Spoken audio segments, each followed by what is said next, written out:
Nimesema nini? Linda sana moyo wako.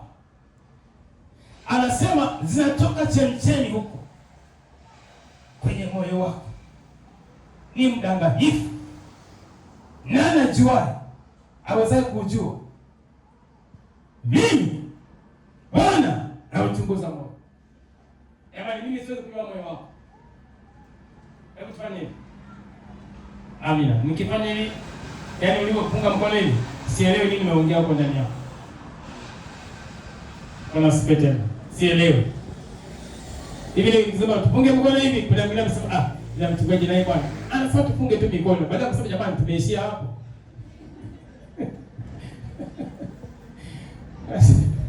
Moyo wako, linda moyo wako kuliko yote unayolinda. Kwa mtu anatoka kwenye mikono ya Mungu ni kwa sababu ameshindwa kulinda moyo wake. Wakati mwingine umekwazwa. Ukishaingia kwenye vikwazo, linda moyo wako. Kwa sababu moyo ni mdanganyifu, utakwambia alafu umesahau. Unanisikiliza?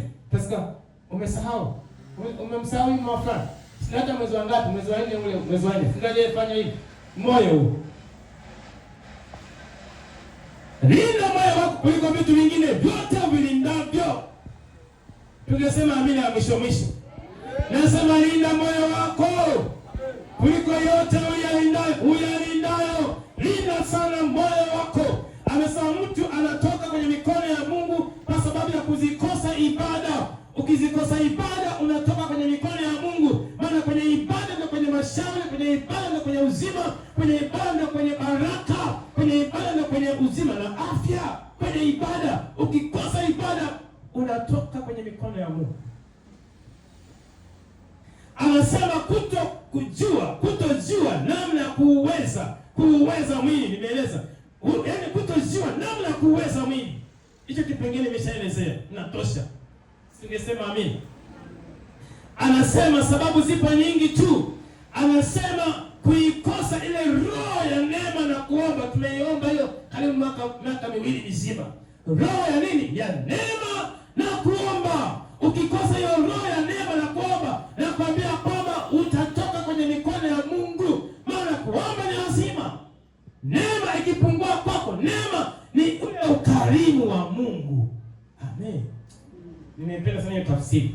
Ukarimu wa Mungu ukipungua sasa hapa, shetani anapata nafasi. Neema ikipungua, amesema jiangalieni mtu asiyekapungukia neema ya Mungu. Ukipungukiwa na neema piso, anasema angalieni shina la uchungu lisije kachipua na kuwa sugu. Kwa neema, ukarimu wa Mungu kitoka kwako, anasema shina la uchungu linachipua. Kama ukarimu wa Mungu umetoka, neema ya Kristo imetoka, haipo tena, maana yake shina la uchungu linachipua.